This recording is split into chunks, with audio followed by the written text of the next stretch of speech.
It's extreme পাওয়ার। যদি সেটা deal করার ক্ষমতা না থাকে, ডোন্ট গ্রো ইট আপ। সব মেয়েকে আসলে আমি মেরে ফেলবো, গুম করে ফেলবো, এগুলো করে পার হওয়া যায় না।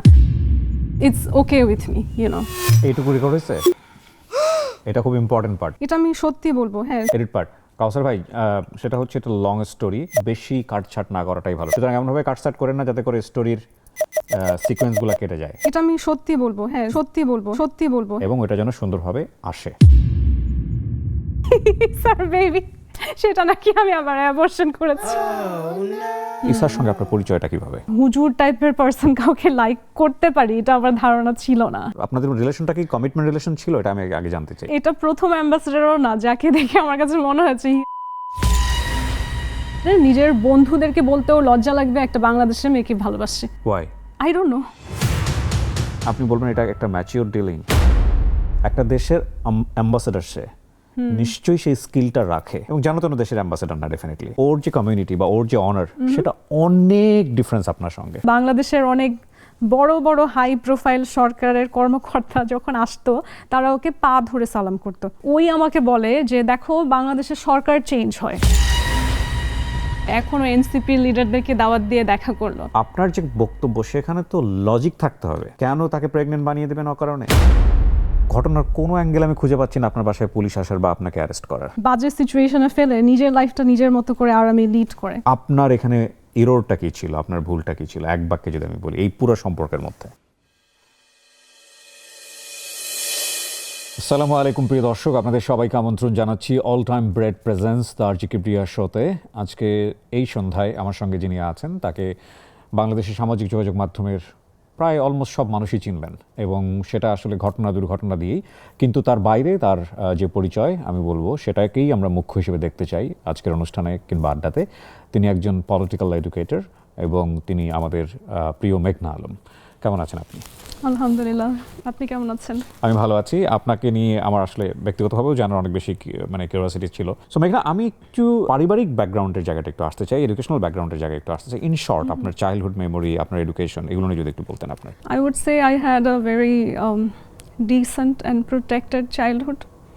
কারণ আমাদের অনেকের অনেক রকম হিস্ট্রি থাকে শৈশব নিয়ে, বাট আমি আলহামদুলিল্লাহ যে অনেক ব্লেসড লাইফে। আমার বাবা মা দুইজনই অনেক প্রগতিশীল। ইনফ্যাক্ট আমি থাকে না মেয়েদেরকে অনেক সময় ট্যাগ করে যে ফেমিনিস্ট, আমি কিন্তু আসলে ফেমিনিস্ট আইডিওলজি ধারণ করি, কিন্তু সেটা ইমপ্লিমেন্ট করতে পারি না। আমার বাবা হচ্ছে কট্টর feminist. Okay. So I had a lot of freedom growing up. And আমার কি করতেন আপনার আব্বু বাবা? হচ্ছে কৃষক অধিকার নিয়ে কাজ করেন, উনি বাংলাদেশ কৃষক ফেডারেশনের প্রেসিডেন্ট। ওকে। সো আমি একেবারেই হচ্ছে থাকে না যে বাবা কোলে করে নিয়ে যাচ্ছে মিটিং মিছিল সব জায়গায়, এবং স্পেশালি নিয়ে যাচ্ছে কারণ ওই যে বলেছি যে আমার ফ্যামিলিটা অনেক প্রগতিশীল। তো আম্মুর যাতে হচ্ছে বাচ্চা লালন পালন করতে খুব বেশি কষ্ট না হয়, তো দেখা যেত আম্মুর কাজ থাকলে আব্বু আমাকে হ্যান্ডেল করছে সারাদিন, বা আব্বুর কাজ থাকলে আম্মু টেক কেয়ার করছে। So they use to divide the child care work. তো সেই আব্বুর সাথে একেবারেই হচ্ছে যখন মানুষ কথা বলা শেখে, তখন থেকে আমি আসলে বিভিন্ন রাজনৈতিক সমাবেশ, বিভিন্ন কৃষক অধিকার আন্দোলন, মিছিল, মিটিং সব জায়গায় যাচ্ছি। ওকে। তো অনেকটা বলা যায় যে সেই কারণে একেবারে শিশুকাল থেকে আমার মধ্যে আসলে এক ধরনের পলিটিক্যাল এক ধরনের রেবেলিয়াসনেস বা অ্যাওয়ারনেস বা নিজের অধিকার সম্পর্কে সবসময় সচেতন এই ব্যাপারটা গড়ে ওঠে। এবং দেখা যায় যে আমাদের প্রচলিত সমাজে যেরকম থাকে যে মেয়েদেরকে একটু আলাদা রাখে, বা খুব ইম্পর্ট্যান্ট কোনো ডিসকাশন হলে ফ্যামিলিতে, লাইক স্পেশালি অ্যাবাউট ইনহেরিটেন্স ওর কোনো ফ্যামিলি ডিসিশন, সবসময় থাকে যে পুরুষরা কথা বলে, নারীরা একটু আলাদা থাকে। বাট ইন মাই ফ্যামিলি আমাকে সবসময় ওই প্রায়োরিটিটা দেওয়া হতো যে you can come and talk, you know. Okay. So কয় ভাই বোন আপনারা? আমরা 4 বোন। আপনি বড় সবার? বড়, yeah. Beautiful. School college? Viqarunnisa school. And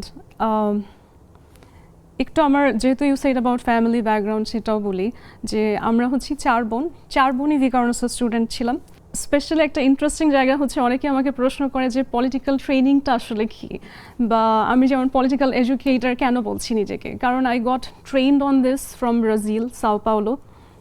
এবং সেখানকার যে সরকার, ব্রাজিল সরকার, ওদেরই একটা ফান্ডিংয়ে, ওদেরই তৈরি একটা স্কুলে, সরকারি স্কুলে I got certified as an educator. এবং এর বাইরেও I got trained in Philippines, so আমার এডুকেশনটাও অনেকটা বিভিন্ন দেশে ভ্রমণ করা। লাইক আপনি ইউনিভার্সিটিতে based পড়া ছিল। অবস্থায় স্কলারশিপগুলো পান বা এগুলো? Yes, ওকে, yes. ফাইন। সো আপনার সাবজেক্ট ছিল political science? Political educator is a specific training to be a teacher. আমি যদি ভুল না বলে থাকি এর মধ্যে আপনি মিস আর্থ হলেন, এবং সেটাও নিশ্চয়ই খুব প্ল্যান করেছিল কি, মানে লাইক আপনি ধরনের কম্পিটিশনে যেতে চান বা আপনি হতে চান? It was planned, কারণ এখনকার সময়ে এই চলটা এখন আর নেই, কিন্তু একটা দীর্ঘ সময় স্পেশালি আমার চাইল্ডহুডে আমি দেখতাম যে যখন কোনো বিশ্ব সৌন্দর্য প্রতিযোগিতা হচ্ছে, সেই যে উইনার হতো তার ছবিটা একদম এরকম কর্নারে ফ্রন্টে থাকতো নিউজ পেপারে, and it's been through out my childhood. আমি ওই ছবিটা কেটে কেটে রেখে দিতাম, কেন জানি না, বাচ্চারা স্টিকার জমায় না, আমি ওই ছবিগুলো কেটে কেটে একটা ফাইলের মধ্যে রেখে দিতাম। And by the time I was 18 আমার লিটারালি ফাইল ভরা এক এক দেশের উইনার্সদের ছবি, ক্রাউন পরা। And I had this birthday crowns, জন্মদিনে যে পড়ে বাচ্চাদেরকে, ওগুলো আমি ফেলে দিতাম না। নর্মালি মানুষ কী করে, একটা বছরে পড়ে ফেলে দেয়, আমি দেখা যায় 3টা 4টা 5টা আমার ক্রাউন জমে যাচ্ছে। I use to love it. So subconsciously, I used to imagine just someday I'll be wearing those crowns.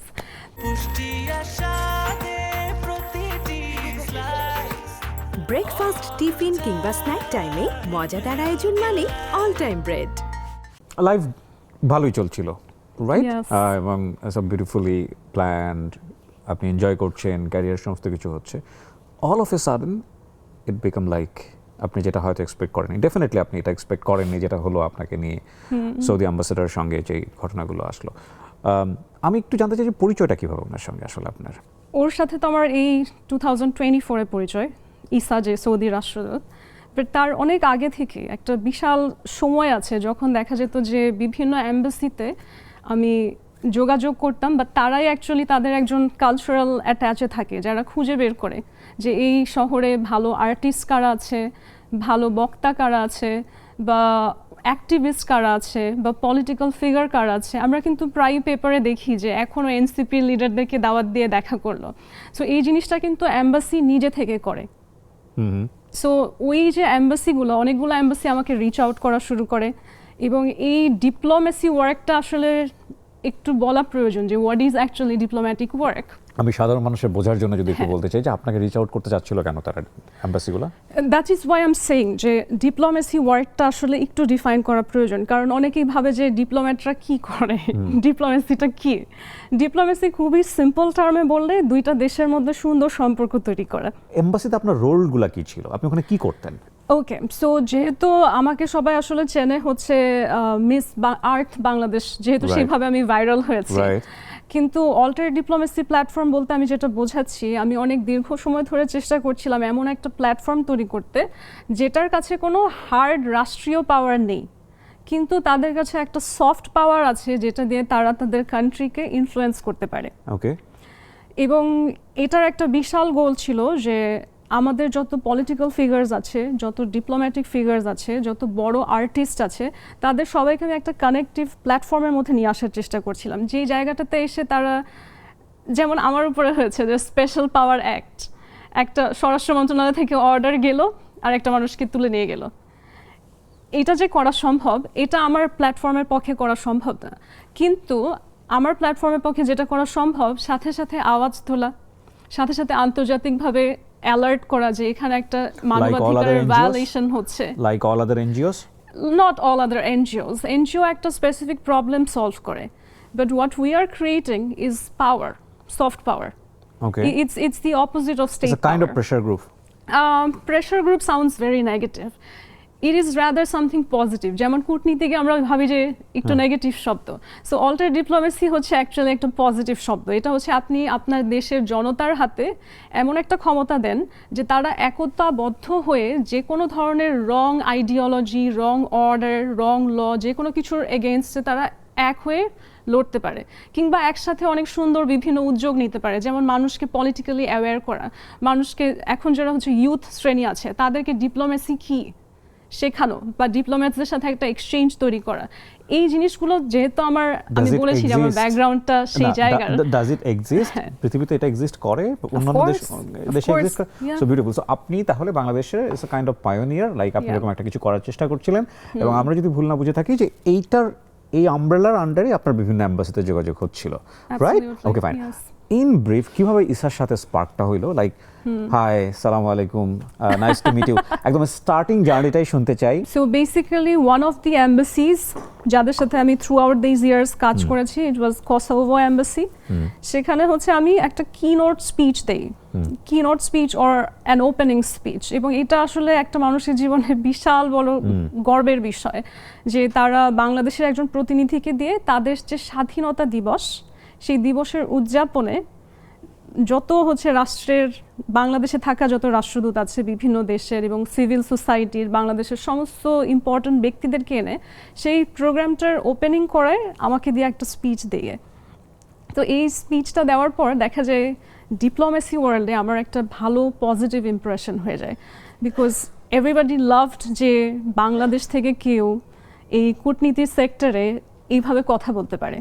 So ওরা এত ইমপ্রেসড হয়ে যায় যে এরপর থেকে বিভিন্ন এম্বাসি থেকে আমার কাছে ওই ইনভাইটেশন কিংবা রেফারেন্স কিংবা অন্য মানুষকে পরিচয় করিয়ে দেওয়া ডিপ্লোমেসি সেক্টর, এটা হতেই থাকে। এবং সেরকমই একটা জায়গায় একজন পার্সন যে ইসার ফ্রেন্ড, সামহাউ তিনি আমাকে স্পট করে এবং ইসাকে বলে যে this girl is incredible, you should definitely invite her, you know. Okay, so it's his friend. এবং সেভাবে সে আমাকে বোঝায় যে because of my work he introduce me to him. এবং ইন্ট্রোডাকশনটা কীরকম থাকে, আমি তো সবগুলো হচ্ছে কান্ট্রিগুলোর যে ইন্ডিপেন্ডেন্স ডেগুলো সেলিব্রেট করে ওগুলোতে নর্মালি অ্যাটেন্ড করি। এবং আমি না, আমাদের বাংলাদেশে আরও অনেকগুলো নারী আছে, অনেক পুরুষ আছে, ইউথ আছে যারা এখনো অ্যাটেন্ড করে। এটা অ্যাটেন্ড করা এক ধরনের সম্মান। So you get the idea. যাওয়ার পরে আপনি গেলেন তারপরে ওখানে? হ্যাঁ, তো আমি গেলাম প্রোগ্রামটাতে, যেরকম নর্মালি অন্য সবগুলোতে যাই সেরকমই। অ্যান্ড আসলে ওই দিনকে স্পেশাল বলে কিছুই হয় না। ওই দিনকে আমাদেরকে ডেকেছে যে ওইখানে আছে সৌদি অ্যাম্বাসেডর, ও হচ্ছে সবাই তাকে ঘিরে ছবি তুলছে একটা প্ল্যাটফর্মের সামনে দাঁড়িয়ে। সো আমি গিয়ে লাইক ইউ আর সেইং, আমি প্রথমে আসলে সালামি দিয়েছি, আমি গিয়ে বলেছি আসসালামু আলাইকুম, and he said ওয়ালাইকুম আসসালাম, দ্যাটস অল। সো আমার 2020-তে যখন আমি মিস বাংলাদেশ খেতাবটা পাই মিস আর্থ থেকে, এরপর থেকে আমি করতাম কি, এই স্পেশাল যখন একটা হাই প্রোফাইল ইভেন্ট হতো আমি আমার ক্রাউনটা পরে যেতাম এবং আমার বাংলাদেশের স্যাশটা পরে যেতাম। এবং এটার একটা রিজন ছিল যে সামহাউ মানুষের অ্যাটেনশনটা হোয়াট ইজ দ্য স্যাশ অ্যাবাউট, এটা নিয়ে অনেক প্রশ্ন করতো। তো আমার জন্য দেখা যেত আমার প্যাজেন্টের একটা ফ্রি ব্র্যান্ডিং হয়ে যেত। সো ও আমাকে ওই ক্রাউন পরা দেখে বলতেছে it is the queen that arrived. মানে সবাই এতক্ষণ পর্যন্ত আসলে ইসা তো সৌদি রাষ্ট্রদূত, সবাই তার সাথে ছবি তুলতে চাচ্ছে। যখনই দেখা যাচ্ছে ওই স্যাশের ক্রাউনটা পরে আমি এসেছি, সবাই তো হঠাৎ করে মানে তোমার সব প্রবলেম এই ক্রাউন থেকেই শুরু হয়েছে আলটিমেটলি। ওকে, হ্যাঁ, so everybody was like looking at me যে কে আসলো ক্রাউন টাউন পরে। So that somehow maybe attracted him as well, যে কেউ ওনার কাছ থেকে টেনশন ডাইভার্ট করছে। How you guys number exchanged? Number exchange হয় না ওই দিনকে। সো আমরা ওই জায়গাটাই যেতে চাই, মানে লাইক ওই দিনকে উনি আমাকে ডেকে বললো যে instead of me telling him যে I want to take a picture with you, উনি বললো I want to take a picture with the queen. So দেখা গেছে সে ভিড়টি রেখে আমার সাথে এসে ছবি তুললো ওই পর্যন্ত। তারপর আমি ওনাকে বললাম যে ঠিক আছে আল্লাহ হাফেজ। ওখান থেকে আসার পর সাডেনলি আমার হোয়াটসঅ্যাপে, and it's a Bangladeshi number, হ্যাঁ, সো হোয়াটসঅ্যাপে দেখা যেত হাই হ্যালো এরকম কিছু টেক্সট আসতো। তো এরকম টেক্সট মেয়েদের নাম্বারে অনেক আসে, কোথা থেকে আসে নাম্বার পায় যায় না। সো আমি সেটা আসলে সিক্রেট আমরা আজকে রিভিল করছি, মেয়েদের নাম্বারে অনেক আসে, আমরা জানতাম না, এই অনুষ্ঠান শুরু হওয়ার আগেও জানতাম না, এই মাত্র আমি জানলাম আর কি। ওকে, আমি তো ভাবছি যে কে, ওর তো ছবি টবি নেই ওখানে, হ্যাঁ, ওর কিছু একটা চিহ্ন ছিল, ওর নিজের ছবি না। সো আমি ওটা দেখে চিনিনি, একটা নরমাল বাংলাদেশি নাম্বার থেকে। সো ইন্ট্রোডিউস করেন নিজেকে যে hi this is me or something? No, ও ইন্ট্রোডিউস করছে না, সে হাউ আর ইউ অনেক কিছু লিখে যাচ্ছে। তারপর আমি একবার রিপ্লাই দিয়েছি কে, হু ইজ ইট, কোনো রিপ্লাই নাই। হ্যাঁ, তো আমি ফেলে রাখছি ওরকম। সো এইভাবে করে কয়েকটা দিন গেল। তারপর ওই যে do you have that document still? No, I do. আছে? Oh my gosh. Okay, fine. I do have because আপনি যা বলছেন সেটা অন স্ক্রিন রেকর্ড হচ্ছে, দ্যাটস হোয়াই আমি বলতেছি। ওকে, sure, yes. Okay, fine. তারপর so more like or yes man, somebody who's a subordinate to him. So সে আবার হচ্ছে আমাকে রিচ করে এবং বলে যে প্লিজ তুমি রিপ্লাই করো, the ambassador wants to invite you for a coffee. এখন প্লিজ মানুষ বলবে যে তুমি কফি খেতে গিয়েছিলে কেন। আমার you know how it is in our circle, কারোর সাথে ফর্মাল একটা রিলেশন হলে বা পরিচয় হলে আমরা কিন্তু অনেক সময় ছেলে হোক মেয়ে হোক we just meet talk about work or get introduce this has nothing to do with romance right এই ভদ্রলোক আপনাকে টেক্সট করছেন, আপনি যথেষ্ট ম্যাচিউর একটা মেয়ে এবং আপনি বুঝতে পারছেন যে তারপরে সে আপনাকে কফির জন্য ইনভাইট করছে এবং সেই কফিটা without agenda. No, there was an agenda, but that was not romance. What agenda? Agenda ছিল, যখন এজেন্ডাটা বলে তখন আমি তার প্রোফাইল পিকচারটাও খেয়াল করি হোয়াটসঅ্যাপে। সেটা হচ্ছে সৌদি আরবিয়াতে একটা সিটি ডেভেলপ হচ্ছে যার নাম হচ্ছে নিয়ম সিটি। ওকে। এবং এই সিটিতে অনেক রকমের কনসার্ট, ফ্যাশন শো, অনেক প্রোগ্রেসিভ জিনিসপত্র করে, কারণ সৌদি আরবিয়া হচ্ছে তাদের যে নিজেদের ইমেজ ব্র্যান্ডিং, কান্ট্রি ব্র্যান্ডিং, এটা তারা চেঞ্জ করতে চায়। হ্যাঁ, তারা চায় ট্যুরিজম অ্যাট্রাক্ট করতে। সো এটা নিয়ে আপনার সঙ্গে ডিসকাশন করব। ইয়েস, এন্ড দি এজেন্ডা ওয়াজ, যেহেতু হচ্ছে আমার প্ল্যাটফর্মে আমি বলি না মিডিয়া মডেল, কিন্তু আমি যে নারীদেরকে আনছি তারা তো ফ্যাশন শোতে অংশগ্রহণ করছে, তারা পাবলিক স্পিচ দিচ্ছে, ইনফ্যাক্ট তারা অনেক রকম ব্র্যান্ড প্রমোশন করছে। It's not out of their work. So what they say যে why don't we do a fashion show in Saudi Arabia. Okay, fine. So আপনি কফি আড্ডাতে গেলেন, তারপর দেখা হলো, কথা বললাম সাধারণভাবে, এবং ওর যে কস্টিউম, ওরা তো হচ্ছে গিয়ে একটা মাথায় একটা কাপড় পরে, একটা পাঞ্জাবি পরে, ও সেদিনকে ওই কস্টিউমটা আসেনি, ও ব্লেজার পরে, মাথায় কাপড় না দিয়ে একেবারে হচ্ছে জিন্স, ব্লেজার, টি শার্ট পরে আসছে। অ্যান্ড আমার কাছে একটু অদ্ভুত লাগছিল, মানে সাধারণত আমরা ছেলেদেরকে যখন এইভাবে দেখি অদ্ভুত লাগে না, বাট যেহেতু ওকে আমি ফার্স্টে ওর কস্টিউমেই দেখেছি, সাডেনলি চেঞ্জ দেখে I found it kind of weird and funny.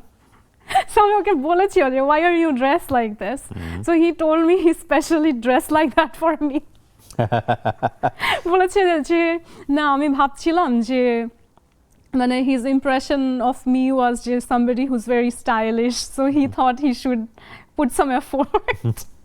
I was like, এটা দরকার নাই, আমার মনে হয়, I told him এটা দরকার নাই, next time থেকে you can wear your natural outfit and whatever you feel comfortable in. Next time থেকে বলতে any time we meet you don't have to do this for me.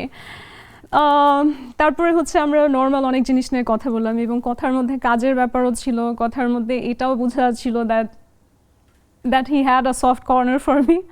এখন I am a woman, I kind of get the instinct, কিন্তু ওইটা একটা short meeting, maybe ওই meeting থেকে আপনি একটা ভাইব পেলেন যে লাইক হ্যাঁ সে ইমোশনালি উইক বা সামথিং লাইক দিস, or আলাদা কোনো intention? Emotionally weak is a very solid term. It was like just first মিটে যেরকম মনে হয় যে এই পার্সনটা আমাকে, আমার প্রতি positive. Did you enjoy that?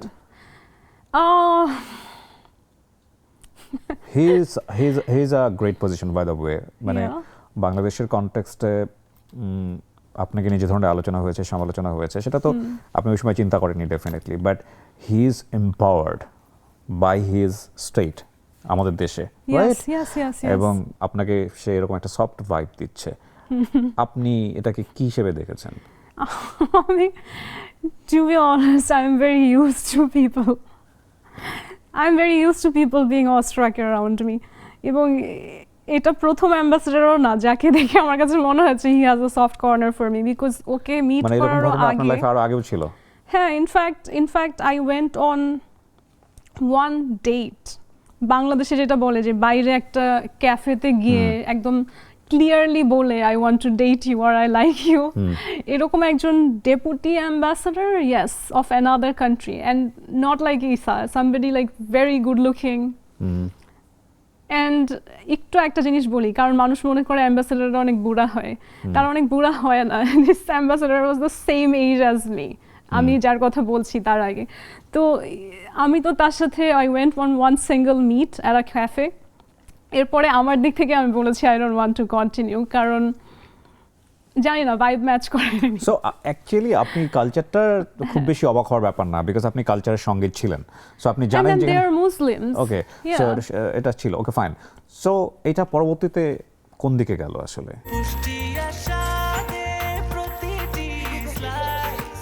Breakfast, tiffin কিংবা স্ন্যাক টাইমে মজাদার আয়োজন মানে all time bread.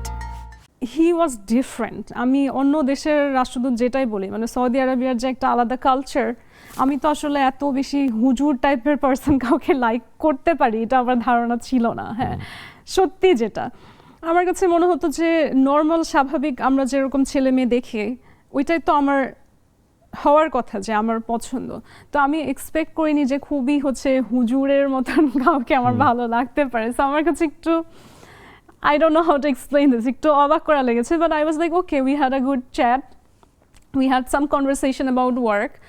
If this guy has something positive for me তাহলে তো আরো ভালো, আমার কাজকর্ম ঠিকঠাক মতো হবে। That was my thought process.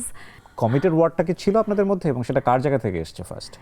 Commitment, proposal, everything came from him. So ওই কি আপনাকে প্রপোজ করে দিল এরপরে? না, proposal came a lot later. Okay fine. Yes. সেটা কি ছিল? তো তখন থেকে আমার জায়গা থেকে I was emotionally open যে if this Okay. guy takes a step or if this goes somewhere, তখন আমি এত সিরিয়াসলি ভাবছি না, but I was open to it যে I will probably enjoy it, you know. Yeah.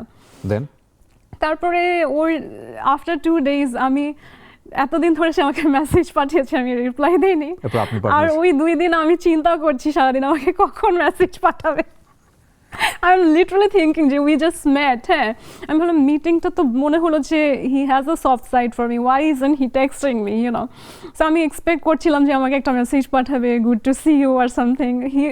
প্রথম দিকে সেটা হচ্ছে না, সো আমি 2 দিন ধরে ভাবছি, ওয়েট করছি, then he sent me like a very generic text, normal কিছু একটা about something, and I was like so happy. আচ্ছা ওকে, নর্মালি রিপ্লাই দিচ্ছি, আমরা কিন্তু সবসময় কথা বলতেছি, বিভিন্ন কাজ সংক্রান্ত কথাই বলছি, কিন্তু আমি হ্যাপি হচ্ছি because of my own personal thing, যে কাজের কথাই হচ্ছে but at least we are connected, you know. So this is how it went on for some days. তারপর যেটা মানুষের মধ্যে নর্মালি হয় যে ফার্স্টের দিকেই তো কেউ আসলে আমি তোমার সাথে প্রেম করতে চাই এমন থাকে না, কথা বলতে বলতে ইট went on like holding hands, having eye contact, যে চোখে চোখ রেখে কাজের কথা বলতেছে টাইপের। ওকে, আপনি ওর ব্যাকগ্রাউন্ডটা সম্পর্কে জানতেন যে লাইক ও ম্যারিড কিনা বা ওর ইয়েটা কি, মানে এই ফলিংটা করার আগ পর্যন্ত? প্রথম দিকে আসলে আমার মধ্যে এটা সিরিয়াস কিছু হবে কিনা, because I told you I have been a no relationship, no guy type of person for long. So আমি আমার জন্য কারোর প্রতি এরকম অ্যাট্রাক্টেড হওয়াই ওয়াজ সামথিং নিউ। এটা থেকে কি হবে হবে না আমি এত ডিপলি আসলে চিন্তা করছিলাম না। আপনি ব্যাকগ্রাউন্ড স্টাডিও করেন নাই? প্রথমে করে নাই। তারপর তো আসলে মহিলারা যেরকম হয়, once you actually like someone then you start digging in. So first এর দিকে it didn't matter to me. আমার কাছে মনে হতো যে he is just one of the colleagues or one of the people I know in the network. এখন আমি তো অন্য কাউকে জিজ্ঞেস করি না। ইনফ্যাক্ট আমার এত যে মিটিং হয় I don't remember ever asking someone are you married. So আপনি ডিক করা শুরু করলেন একটা সময় ও নিজেই আমাকে অনেক কিছু দেখায়, হ্যাঁ নিজে থেকেই। আপনাদের রিলেশনটা কি কমিটমেন্ট রিলেশন ছিল? এটা আমি আগে জানতে চাই। রিলেশনটা ওভার টাইম গ্রো করে, but there was no commitment. there was the commitment after we are already emotionally attached. কমিটমেন্টটা কি ছিল? Commitment is very simple. He literally went on his knees and proposed me. Propose for what? Like propose with a ring and stuff, like for marriage, as simple as that. কতদিন পরে এটা? Maybe like within a month. Within a month আপনাকে সে propose করেছে বিয়ে করার জন্য? Yes. এটা হচ্ছে আপনি যা বললেন সেটার বাংলা অর্থ। তারপরে সে আপনাকে চিলড্রেনের ছবি দেখিয়েছে? চিলড্রেনের ছবি আগেই দেখিয়েছে। ওকে, সো আপনার সম্পর্কে ওনার সম্পর্কে বলে সমস্ত কিছু ক্লিয়ার করেছে? সমস্ত কিছু ক্লিয়ার করেনি, কারণ অনেক বড় একটা জায়গা সে ভেগ রেখেছে, সেটা হচ্ছে his relation with his wife or legal wife. এবং সব কিছু আসলে তো ক্লিয়ার টার্মসে কখন কোথায় কি বলেছে এভাবে বলা যায় না, but we had a lot of conversations যে তার রিলেশনশিপ স্টেটাসটা আসলে কি।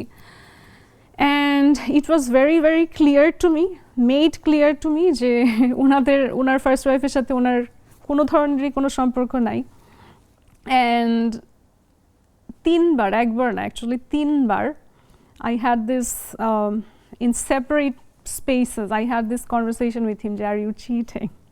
আমি জানি না আমার ইনস্টিংক্ট হোক কিছু হোক, I had this conversation, are you cheating on someone? Okay, every time it was like of course not, do you think I'm that kind of a person, you know?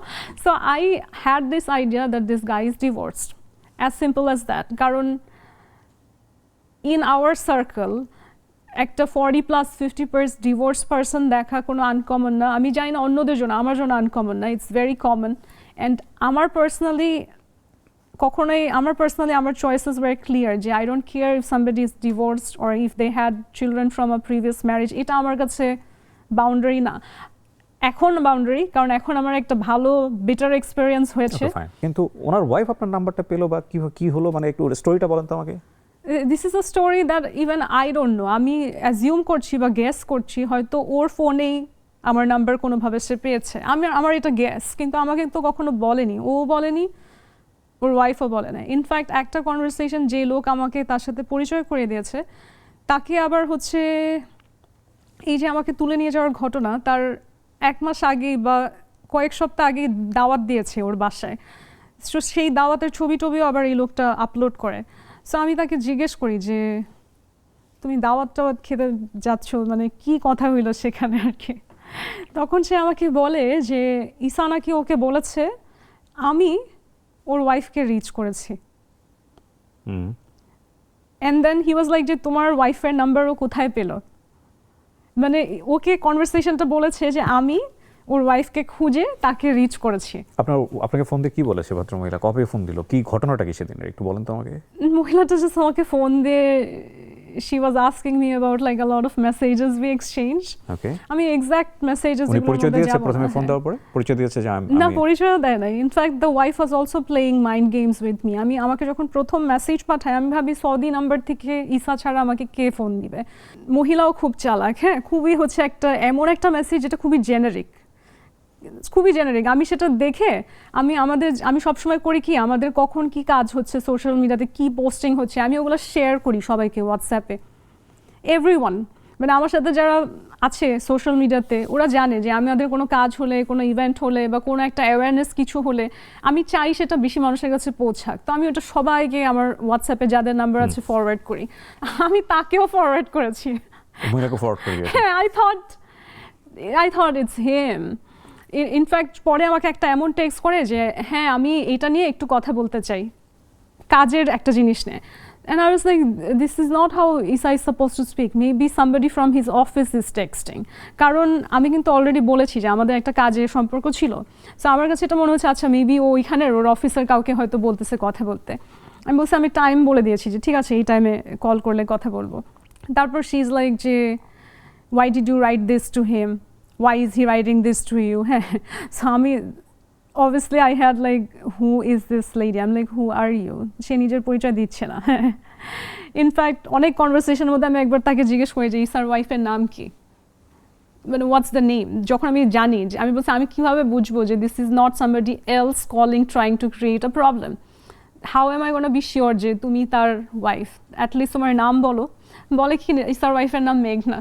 The wife herself is writing this. I'm like, what the hell? মানে wife যে নিজের পরিচয় দিয়েছে সেটাও অনেক রকম mind games and staff. In fact মানুষ তো কত রকমের ভাবেই ধরা খায়, সে ওয়াইফের কাছে ধরা খেয়েছে কিভাবে। আমি তাকে একটা টেক্সট রাগ করেই হোক বা যে কারণেই হোক আমি লিখেছি, I am gonna go start seeing other man. That was the text. So sorry, বুঝি নাই। I told him I'm just gonna go and start seeing other men. মানে আমি গিয়ে I don't know, আমি এটা রাগে বলছি কিছু একটাতে, as I told you যে মানুষের মধ্যে ঝগড়া না, it's like maybe I'm a toxic girlfriend, I don't know. আমি বলেছি আমি গিয়ে যে তোমার তো সময় হচ্ছে না, আমি গিয়ে অন্যদের সাথে ঘোরা শুরু করবো। So আমি যদি ভুল না বলে থাকি, it become a triangle issues like his wife, him and you. Yes, you can say so. And এই জিনিস দেখে কারো ওয়াইফ কিভাবে কি বুঝে আর কি প্রবলেম হয় আমি জানি না। আমি লাইক আমার কাছে মনে হচ্ছিল যে মেবি এইটা দেখে ও হয়তো রেগে বা হচ্ছে অবাক হয়ে আমাকে বারবার ফোন দিচ্ছে, কিন্তু ফোন দিচ্ছে ওয়াইফটা। আর আমি ভাবছি যে তার যদি ওয়াইফ থাকে, এত দিন ধরে এত কনভারসেশনস হচ্ছে, এত প্রেম আলাপ হচ্ছে, এগুলো নিয়ে মানুষ ধরা খেতে পারে। এইটাতে I am gonna start seeing other man, এইটাতে কিভাবে কারো ওয়াইফ কি ধরে আর কি প্রবলেম করবে। ও যদি ওয়াইফ হয় ওর তো খুশি হওয়া উচিত, right? She should be happy যে this women wants to see other man, not her husband. কিন্তু উল্টা সে আমাকে এটা নিয়ে কোয়েশ্চেনিং করছে। So I kind of think ও ইচ্ছা করে ধরা খেয়েছে, আমি এটা বুঝাতে পারবো না। আই ফিল লাইক যে আমি যেরকম তাকে বুঝাতে চেয়েছি যে I have options, somewhere he wanted to make me feel that I also have someone fighting for me, you know. I honestly feel that. কারণ কিভাবে একটা মানুষ এই কনভারসেশন দিয়ে ধরা খাই, ইট মেক্স নো সেন্স। মানে if I am a wife and somebody texts my husband যে তুই যা, আমি গিয়ে অন্যদের সাথে ডেট করবো বা অন্যদের সাথে প্রেম করবো, আমি তো খুশি হব। Why would I be angry about it? কিন্তু কথা হচ্ছে যে যখন আপনি বুঝেই গেলেন যে তার ওয়াইফ আছে, সো আপনি এটা নিয়ে ওনার সঙ্গে কথা বলেছেন বা ওনাকে মিট করেছেন? No, I after this I just blocked him from everything. আমি অনেক হেট্রেড রচনা লিখে পাঠাচ্ছি ওকে। না, তার আগে তো আপনার সাথে কথা বলে শিওর হওয়া উচিত যে আমি কেন জানি হইনি, আমি জানি না। It was totally emotional thing, like হ্যাঁ immature emotional thing. I'm very sorry to immature, very in fact with that person. In fact ও এটার পরেও মানে আমার সাথে কথা বলার জন্য, আমাকে মিট করার জন্য, আমি যে বলছিলাম ওই যে বাসায় যে লোকটা গিয়েছে, ওকেও রিকোয়েস্ট করছিল, মানে ওর যে ফ্রেন্ড আমাকে পরিচয় করে দিয়েছে, আমি ওর সাথে লাস্ট একবার দেখা করতে চাই, মানে একবার হলেও যাতে ও মিট করায় আমার সাথে ওকে। আমি জানি না কেন আমি মিটও করছিলাম না। আমাকে অনেক গিফটস পাঠাচ্ছিল যে আমার রাগ থামবে, আমি ওগুলো সব ফেরত পাঠাচ্ছিলাম। আই ডোন্ট নো আমি কেন এইভাবে রিঅ্যাক্ট করেছি আমি জানি না। Actual relation it's only 3 months। তারপর এই যে অন অফ, শুধু ওয়াইফের কারণে না, এমনিতে অনেক কিছুতে অন অফ গ্যাঞ্জাম, and then this went on for like 6 months। এখানে আপনি যা বললেন সেখানে তো ঘটনার কোনো অ্যাঙ্গেল আমি খুঁজে পাচ্ছি না আপনার বাসায় পুলিশ আসার বা আপনাকে অ্যারেস্ট করার।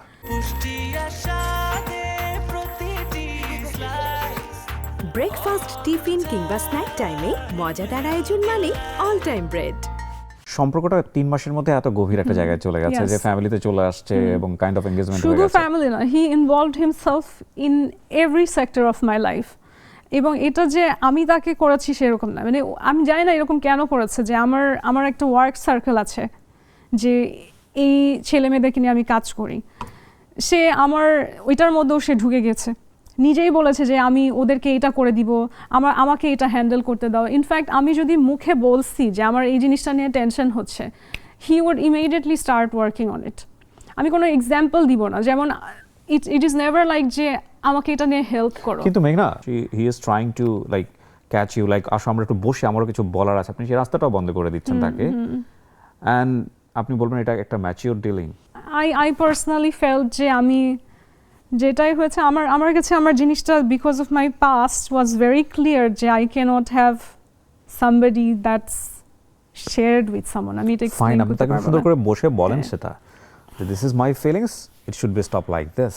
এটা এই কারণে আপনি তার ওয়াইফের কাছ থেকে জেনেছেন বা আপনি ফাইন্ড আউট করেছেন তার একটা হিডেন পাস্ট। সো হার্ড, হ্যাঁ আমি এটা এক্সপ্লেইন করতে পারবো না। তার ওয়াইফ যখন আমাকে ফোন করেছে, ঠিক আছে ফার্স্টের দিকে তার হয়তো অনেক মাইন্ড গেমস অনেক কিছু ছিল, আমাকে যেহেতু সে জানতো হার পজিশন অলসো, হ্যাঁ, তারপরে সে আসলে অনেকভাবে আমাকে তার ফ্যামিলির অনেক কিছু শেয়ার করেছে।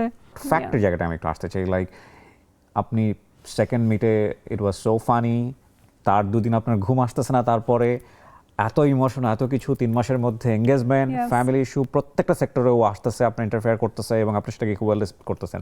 তারপরে একটা হিডেন সত্য চলে আসলো সামনে যেটা আপনি নিতে পারছিলেন না। Let's discuss it. At least আপনার তো এই পার্সনটাকে ফেস করা উচিত যে এগুলো যে পেয়েছি আমি সেগুলো সত্য না মিথ্যা। পারছিলাম না, আমি এটা এক্সপ্লেইন করতে পারবো না। আমার কাছে তারও তো বক্তব্য থাকতে পারে। আমি ফোনও রিসিভ করছিলাম না আমি। So what happened last? কি হলো এটার পরে পরিণতি? I felt very sad about the women. আমি এটা এক্সপ্লেইন করতে পারবো না। এখন তখনকার সময়ে মহিলাটা আমাকে যেভাবে করে ওনার লাইফ স্টোরি যেরকম করে আমাকে বলেছে, আই ফেল্ট রিয়েলি টাচড। আমি এটা এক্সপ্লেইন করতে পারবো না। And I felt like this is not the right way of dealing with things. আমার কাছে মনে হচ্ছে যে ওদের যদি ম্যারেজ প্রবলেম থাকে or something, he should probably like have a real divorce, not like fool her and then go to another person and fool that person too. আমি এটা আপনি ওয়ান সাইডেড স্টোরি শুনেছেন, কিন্তু আমি তো জানি this person is already with me, so if he is not clear to the other women or to me, তাহলে তো বোঝা যাচ্ছে যে he is trying to create a dual life. First of all, this is cheating. আপনি যেটা বলছেন সেটা জায়গা থেকে এটা চিটিং। আমি বরং একটু স্টোরি সামনের দিকে যেতে চাই। এর পরের যে কনসিকোয়েন্সেস, মানে যেটা অনভিপ্রেত ঘটনা, মানে আমি এখনো কোনো অ্যাঙ্গেল খুঁজে পাচ্ছি না আপনার গল্পে যেটার কারণে আপনাকে পুলিশ অ্যারেস্ট করা হতে পারে। আমি যে বলেছি আমি যে একটা অল্টার ডিপ্লোমেসি প্ল্যাটফর্ম তৈরি করতে চাচ্ছি, this idea was pretty clear to him. In fact ওই আমাকে বলে যে দেখো বাংলাদেশের সরকার চেঞ্জ হয়, গভর্নমেন্ট উইল চেঞ্জ, কিন্তু প্রতিটা গভর্নমেন্টেরই একটা বিশাল উইকনেসের জায়গা হচ্ছে তাদের বিভিন্ন যে দেশগুলো থাকে ওদের সাথে একটা ভালো রিলেশন রাখতে হয় এবং ওদের যে রাষ্ট্রদূতরা থাকে তাদের এক ধরনের অ্যাপ্রুভালের প্রয়োজন হয়। সে খুবই ক্লিয়ারভাবে বলে যে ম্যাডামের যা লাগবে এখন থেকে দেখবা, সিম্পল জিনিস। Foreign affairs he is suppose to be somebody dignified and having his own voice, but সেটা ছিল না। হ্যাঁ, he was clearly like whatever Isa says, you know, clearly like that. In fact, আমি কিছু জিনিস দেখি ওর বাসায় যেগুলো বললে বিশ্বাস হবে কিনা যায় না। বাংলাদেশের অনেক বড় বড় হাই প্রোফাইল সরকারের কর্মকর্তা যখন আসতো তারা ওকে পা ধরে সালাম করতো। I'm not making this up, এবং আমি অনেক অবাক হয়েছি যে পা ধরে সালাম করার কি আছে।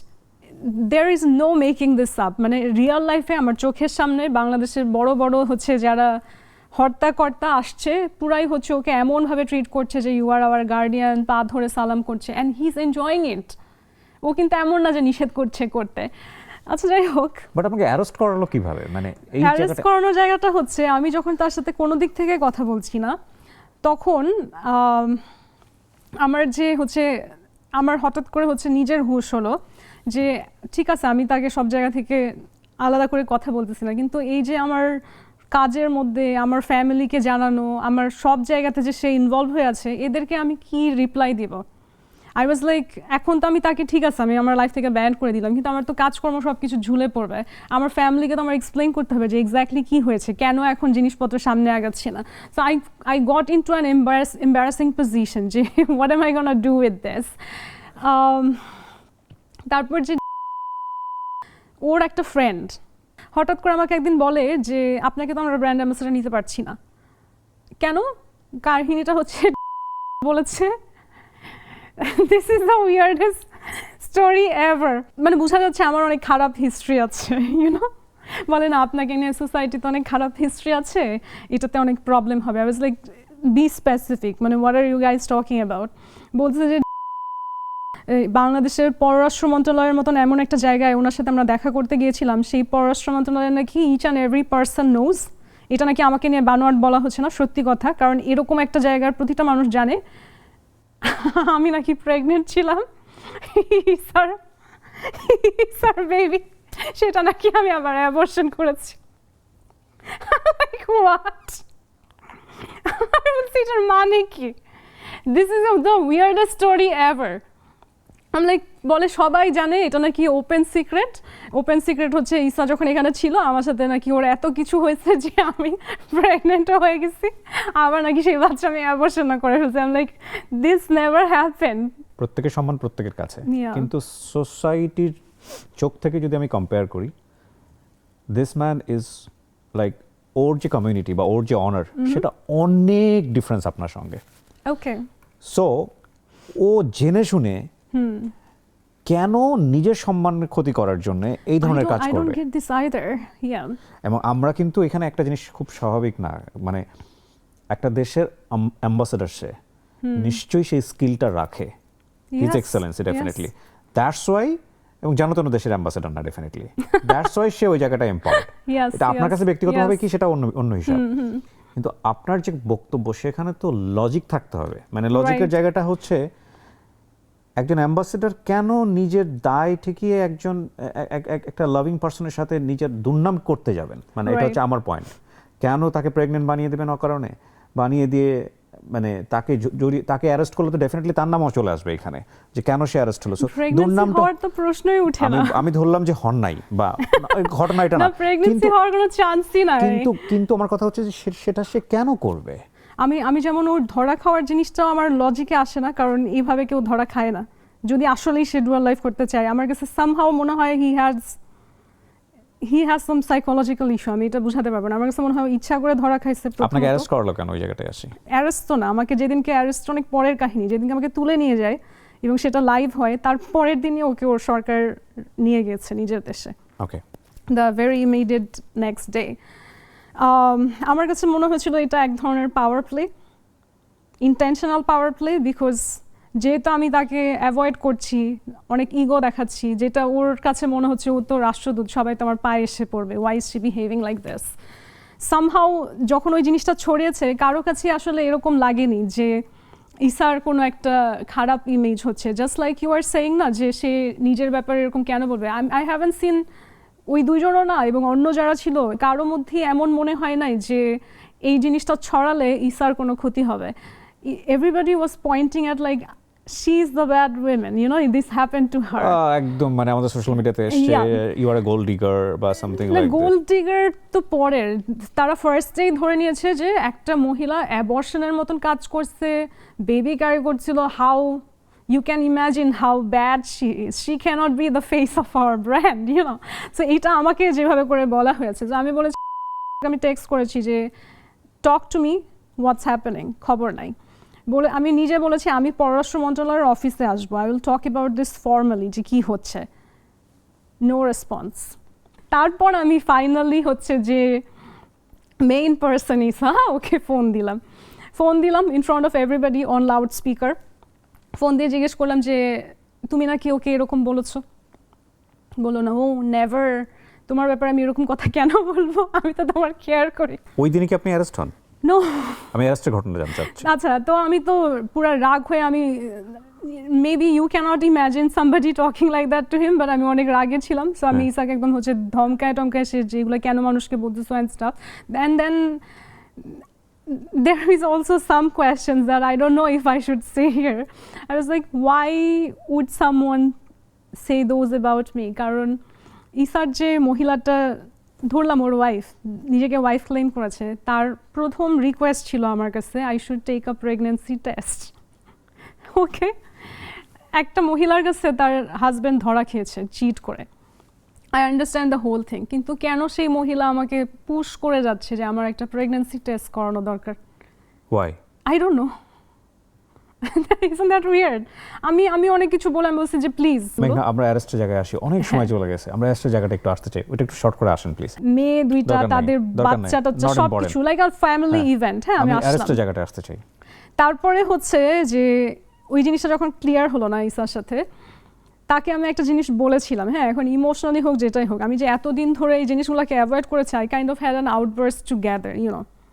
তার ওইখানে যাওয়ার পর আমি সেখানে কেঁদেছি, হ্যাঁ, মানে প্যালেস্টাইন রাষ্ট্রদূতের সামনে আমি যখন কী ঘটছে সব কিছু আমি বললাম, যে এতদিন ধরে একটা পার্সন, সে আমাকে আল কোরআন পড়াচ্ছে, সে আমাকে জায়নামাজ দিচ্ছে, আমার সাইডে বসে সে নামাজ পড়ে, হ্যাঁ, মানে and he was trying to convert me, transform me the whole time. The whole time he has been like বোরখা কিনে আমাকে সামনে পড়ায়, দেখতেছে আমাকে অনেক সুন্দর লাগে, মানে he somehow psychologically got me into যে ওর সাথে থাকলে আমি নিজেকে কতখানি ধার্মিক করতে পারবো, আমি এটা এক্সপ্লেইন করতে পারছি না। I was taking it positively.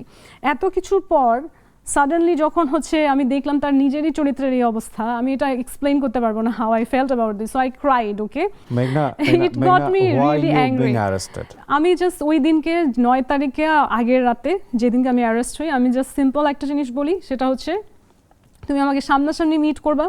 যে ইসা আমাকে সে অনেকগুলো রং নাম্বার থেকে ফোন করতো, ওই রং নাম্বারগুলো থেকে ফোন করলে আমি ওর আওয়াজ শুনতাম, কেটে দিলে আমি যদি কল করি ওই নাম্বারগুলোতে যেত না। And I have those numbers listed, ওগুলো কার কি সব কিছু এগুলো আলাদা জিনিস। ওকে, বাট সে আমাকে অনেক ডিফারেন্ট নাম্বার থেকে ফোন দিত। আমি বলতাম তুমি কোনো ফোন থেকে কোনো জায়গা থেকে কল দেওয়া না, you will meet me in person. কবে মিট করবা বলো, তুমি সামনে বসে আমাকে, লাইক ইউ আর সেইং না যে সব কিছু এক্সপ্লেইন করো, I gave him the chance, তুমি সব কিছু এক্সপ্লেইন করবা আমার সামনে বসে, আমাকে সরি বলবা properly, like a sincere one, not over phone. আমাকে মিট করবো আমার সামনে, আই টু আই কথা বলবো, I literally use the word যে আই টু আই। ওকে, আপনাকে অ্যারেস্ট করতে আসার ঘটনাটা আসতে চাই, রিজনটা কি ছিল? রিজনটা ছিল আমি বলেছি এক্স্যাক্টলি ওই দিনকে I am just gonna go and talk formally with the embassy and বাংলাদেশের পররাষ্ট্র মন্ত্রণালয় সব জায়গায় যে this is not the right thing to file the case, I will blah blah blah. So they got threatened. They got threatened, yeah. Yep. I have been very straightforward about this, যে this is not the right way to deal with this. আমি অনেক দিন ধরে হচ্ছে গিয়ে অনেক কিছু আমি পুরো এইভাবে করে বলছি, যে আমি অনেক দিন ধরে আমি টলারেট করেছি all kind of insults and slurs, যা যা তোমাদের মন চাইছে বলছো, and he has to also make it clear to other people, যাদের সামনে আমাকে এখন এম্বারাসিং সিচুয়েশনে ফেলতেছে, যে he has to make it clear to my family what's happening. আমি এক্সপ্লেইন করবো না, তুমি এসে সবাইকে এক্সপ্লেইন করবা যে what happened, you know. তারপর হচ্ছে আমার হোল অর্গানাইজেশনের অনেক ইভেন্টস, অনেক কিছু প্ল্যান করা, আমার মেয়েদের সাথে এসে ডিনার করবে, এই পার্সনগুলোকে আমি গিয়ে এখন কোনো অন্য এক্সকিউজ দিতে পারবো না, তুমি আসবা সবাইকে ক্লিয়ার করবা। you know, I was like, I don't know, suddenly আমার মধ্যে হচ্ছে ভূত চড়ছে যে now everything has to be sorted and from him. So I was like, you have to clear my name everywhere, you know. And there was also one question jeta hoche, I don't want to say this on camera, about this whole pregnancy thing. I was like, amar sathe tomar kichu hoy nai. Has there been any incidents any time je something happened and I'm not aware of it? এই আড্ডাটা 2 ঘন্টা ধরে চলেছে। আমি জানি না এটা কিভাবে অন এয়ার হবে, বাট আমি আমার ফিলিংসের জায়গাটা বলি। এটা 2 ঘন্টা ধরে চলেছে উইদাউট এনি ব্রেক। আপনার গল্পের অনেকগুলো জায়গা আছে যেখানে আমি যদি কোশ্চেন করি তাহলে যারা ক্যামেরার পেছনে আছেন বা যারা রেকর্ড করছেন তারা ধৈর্যচ্যুতি ঘটবে, তারা নিতে পারবেন না, কারণ এটা আরো 2-3 ঘন্টা রেকর্ড করার মতো অনুষ্ঠান। এই যে পুরো ঘটনাটা আপনি বললেন আমাদেরকে, এটা অনেকের কাছেই বিশ্বাসযোগ্য মনে হবে না। তবে এই যে লিগ্যাল থ্রেটের ব্যাপারটা লাস্টলি যেটা হলো এবং আপনার জীবনে যে ঘটনাগুলো ঘটে গেল এরপরে, that is a great learning আমি মনে করি। বাংলাদেশের সামাজিকতার প্রেক্ষাপটে আপনি কিন্তু ধরে ধরে মানুষকে গিয়ে বোঝাতে পারবেন না যে আমি এটা ছিলাম, আমার এটা ফল্ট না, আমি এটা। ফ্যাক্ট হচ্ছে যে ক্যারিয়ারের জন্য আপনি এতটা বেশি মানে ড্রিভেন ছিলেন, এতটা বেশি আপনার ঝোঁক ছিল যে আমি একটা ডিফারেন্ট জনরা করতে, ডিফারেন্ট জায়গা ক্রিয়েট করতে চাই, সেই জায়গাটা অনেক বেশি হ্যাম্পার্ড হয়েছে। অ্যাবসলিউটলি। আরও 10 জন অ্যাম্বাসেডারের সাথে যখন ইজিলি মিশতে যাবেন, তারাও অনেক বেশি থ্রেটেন থাকবে আপনাকে নিয়ে। It's a human perception, of course, right? আমি যদি লার্নিং এর জায়গাটায় আসি, এক বাক্যে আমি জাস্ট বলবো, আমি কাউকে ইভালুয়েট করতে বলছি না, না ইসাকে, না আপনাকে, না আপনাদের সম্পর্কের জায়গাটাকে। আপনার এখানে এররটা কি ছিল, আপনার ভুলটা কি ছিল, এক বাক্যে যদি আমি বলি এই পুরো সম্পর্কের মধ্যে?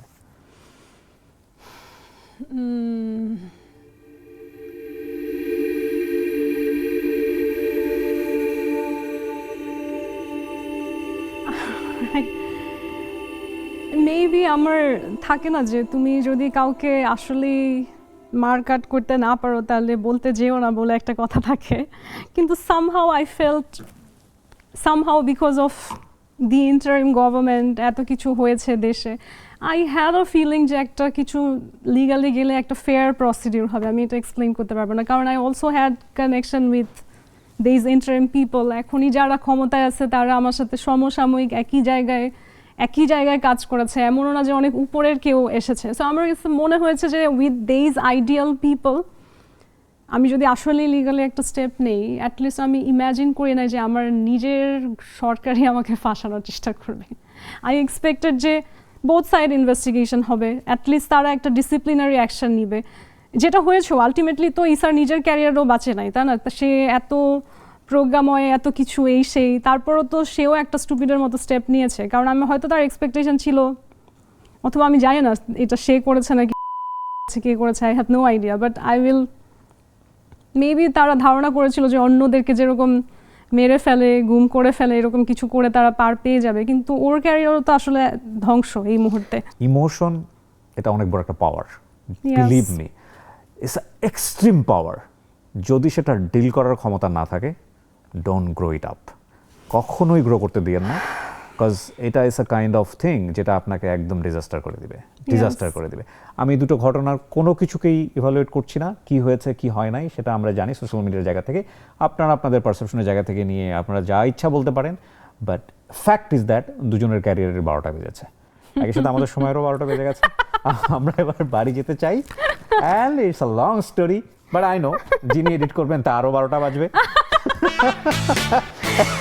যারা শুনলেন তাদের কিছুটা লাভ হয়েছে, তাদের জীবন 12টা না বাজুক এই প্রত্যাশায় আমরা শেষ করছি আজকের মতো। থ্যাংক ইউ সো মাচ, ভালো থাকুন, আসসালামু আলাইকুম। 1 ঘন্টা 1.5 ঘন্টা প্রচার করার কোনো সমস্যা নাই, আর একটু দেখাই আমি কি আপনাকে একটা এক্সট্রা প্যারাগ্রাফ দিতে পারি ফর দ্য ক্যামেরা? এটা আমি সত্যি বলবো, হ্যাঁ, since you talk to so many people you will understand. আমি যে এই বোধটা যে ঈসা অনেক পাওয়ারফুল একটা পার্সন ছিল, এটাই আসলে আমাকে ট্রিগার করেছে যে আমি লিগ্যাল স্টেপটা নিতে চাই। কারণ আমরা তো আসলে সমাজে অনেক শুনি যে এই ধরনের পাওয়ারফুল পার্সনরা কাউকে ফুল করে তারপর তাকে হচ্ছে একটা বাজে সিচুয়েশনে ফেলে নিজের লাইফটা নিজের মতো করে আরামে লিড করে। I took it very personally, হ্যাঁ, যে I have to teach a lesson. এবং আপনি যেটা বলছেন না যে কনসিকুয়েন্স, যে আমার এরপরে কি হবে, somewhere subconsciously I was ready for whatever the consequences. আমি ইনফ্যাক্ট ওর যে ওয়াইফ তাকে আমি এটাও বলেছি যে even if you guys get me killed, the truth is still going to be out. আমি এটা স্ট্রেট ফরওয়ার্ড বলেছিলাম, কারণ আমার কাছে মনে হয়েছে যে তারা যে সব সময় ভাবে না যে আমি অনেক প্রভাবশালী, আমি যা মন চায় তাই করতে পারি, আমার জায়গায় ওর জন্য যত লাভ, ফিলিংস, ইমোশনস ছিল, ও যেভাবে করে এটা পাওয়ার ট্যাকটিক্স দিয়ে ডিল করছিল, that vanished everything else. And I felt যে he has to have a lesson, যে not every women is for sale, honestly. যাই হবে, ওর ধ্বংস হোক, আমার হোক, সমাজ যেটা যা কিছুই বলুক, the truth has to be out and he has to have the lesson যে সব মেয়েকে আসলে আমি মেরে ফেলবো, গুম করে ফেলবো, এগুলো করে পার হওয়া যায় না। And he had that lesson. তো সামওয়্যার আমার কাছে মনে হয় it's okay with me, you know. এইটুকু রেকর্ড হয়েছে, এটা খুব ইম্পর্টেন্ট পার্ট। এটা আমি সত্যি বলবো, হ্যাঁ। যদি উল্টাপাল্টা কোনো কিছু এডিট করে প্রচার করেন, this episode is very special. এটা আমি সত্যি বলবো, হ্যাঁ। ব্রেকফাস্ট, টিফিন কিংবা স্ন্যাক টাইমে মজাদার আয়োজন মানে অল টাইম ব্রেড। বড় একটা অ্যাসেট হলো নেক্সাসের কাছে, এরপরে নেক্সাস টিকবে কি টিকবে না সেটা সময়ের বিষয়।